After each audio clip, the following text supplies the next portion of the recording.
So we're back here again, a few weeks on now. Well, a few weeks on since I was last here. The last time I was here we did the transferring the nuke. No, last video I did here actually wasn't transferring nukes. It was just checking through the nuke boxes. Yeah, so we're a few weeks on now. We're probably a month and a bit on now. And we have supers. 2 supers on each colony. I'm just going round the 22, 23 overwintered nukes now. Just putting more boxes on. All our older honey producing colonies, they're all at 4 and 5 boxes. But yeah, I'm just going around these overwintered ones, putting more boxes on. We've run out of supers, so we're now onto deep boxes. We're only putting 6-7 frames in them, because if you put 12 frames in them, they're like 50 kilos, and it's not fun whatsoever. So yeah, so that's kind of where we're up to at the minute. We've been making nukes the last 2 weeks. I haven't had time to film it, because if I'm honest with you, we're doing roughly 250 every 2 days, and it's just been absolutely manic. So I'm just having a bit of downtime now, really, just making sure, because the flow's coming in, just making sure that we are getting supers, every available super, onto our colonies, just to gather the last bits of honey in for the next, I suppose we'll be cropping in probably 3 weeks, if that 2 weeks, 3 weeks. Yeah, it'd be good. This site is becoming a bit labour intensive, if I'm honest. Just access to it is very difficult these days. We used to have an access track that came in through there, but it's now been taken up and is now growing spuds on it. So we started walking in from the top, which was bad enough until they put a trench across to stop. Well, I think you saw in one of my shorts there was water running down here, and they've done it to stop that, because I guess it's coming down here and then it's washing off down there. And so I think long term, either we're going to have to do something with that track again, or we're going to have to think about moving the site, if I'm honest, which is not very, it's a lovely little site. It's in a bit of a woodland area, just up by Eastnor Castle. There's a reservoir there for the veg growers, the spud growers even. Yeah, so it'd be a shame to see it go. But anyway, right, I'm going to crack on. I'll put some supers on, and then I'll show you some bits and pieces if we're getting full supers, and yeah, we'll go from there. So I've done a couple now. This is what I'm finding, really. They're chock-a-block. I know you've got a couple of frames here, but that won't take them long to fill that. So I will. But I haven't tasted any yet, so I'm just going to have a quick taste. I don't know if any of you have seen this, but when I'm tasting honey, I just get my hive tool, scrape it up like that. It's just a case of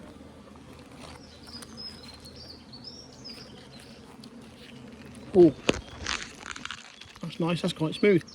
I'm not a great one for being able to taste a bit of, that is nice honey. I'm not a great one for being able to taste what's in it. That's an experience thing, and that's something that I'm attempting to learn at the minute. But yeah, it's kind of just a thing about looking at the forage around you. So, and here it's all mainly trees and whatnot. But yeah, that's nice. That's nice. So I'll stick another super on there. Just gives me a bit more space and something else to go at. So Like I said though, these boxes are deep boxes, so they're the same size as what our brood boxes would be. But when they're full of honey, they're like 50 kilos. So we only put in a few frames in them. We got dummy boards either side, and was just gonna, hopefully the bees will kind of chimney their way up through the middle.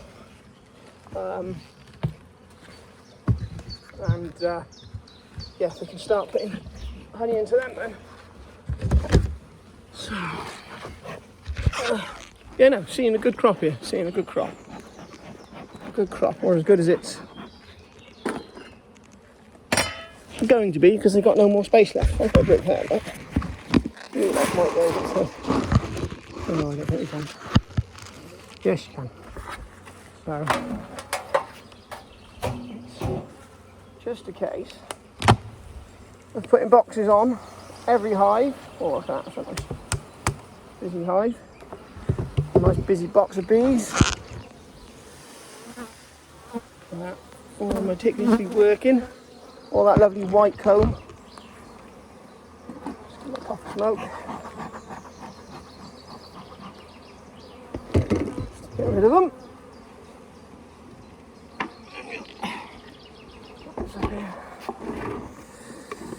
In your box. I will get a tripod for my phone. Hopefully then you can actually see what I'm doing, but it's just difficult to record bee work because I'm either up there or I'm down there or I'm in and around, or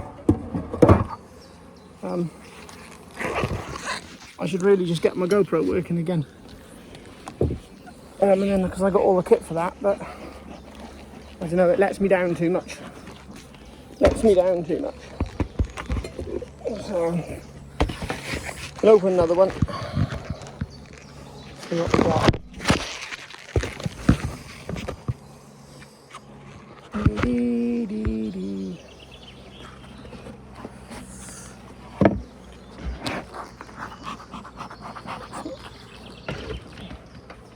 Crack it open. They are busy. There's another one. Not as busy as the last one, but there's definitely honey in there. It's not capped like the others. Let me see if I can find one out. You can have a look at what's going on.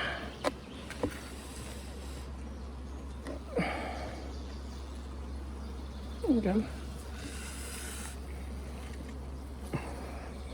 So, if you can see that, the glistening in there, that's nectar. We've made all this lovely white comb, all this nectar has gone in there. You still can't really crop it yet as honey, just because it ferments, unless it's capped. You know, it's not the right dry matter at the minute. But they're definitely bringing a flow in. There's definitely honey coming in. So, you know, I think it's a massive. Well, it's a good idea to put more frames on anyway. Let's put it that way.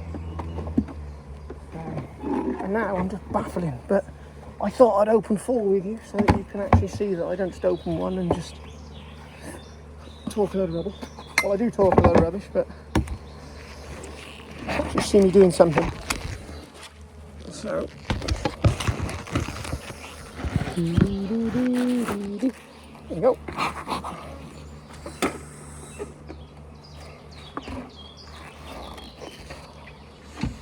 Yeah, like I say, so these are overwintered nukes. This is their first crop, which is, yeah, very, wow. Which is very,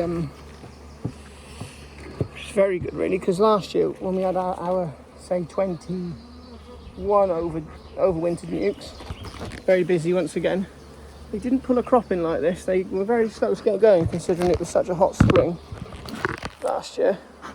I'll pull one of these out because this is quite capped, so you can see what I mean by they cap it.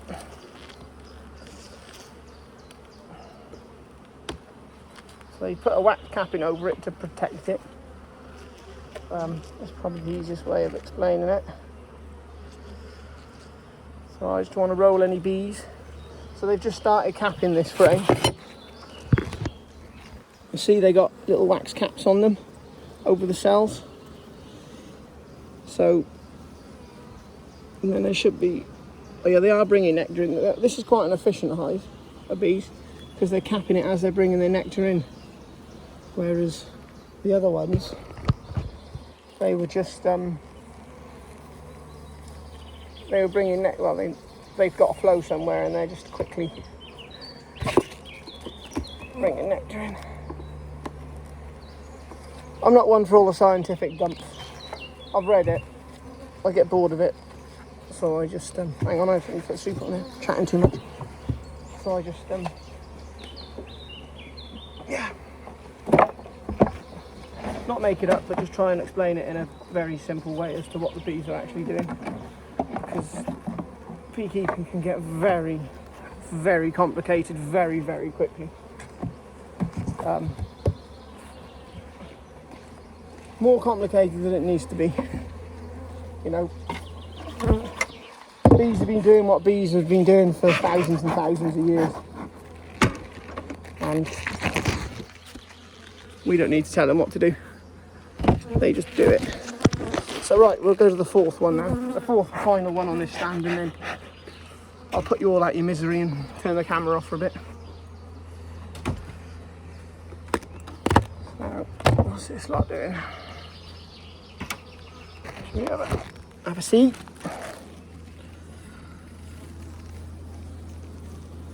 Ooh, they're busy too. Yeah, still bringing nectar in. All that lovely white comb. I love the white comb when it comes in.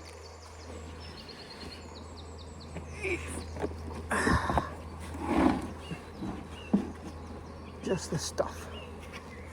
Right, so that was the last one on this stand. So I am going to turn you off. I'm going to whiz through the last few. So I've still got them to do, and them, and them. So yeah, I'm going to quickly turn off, whiz this through, and I'll catch up with you later on in the day.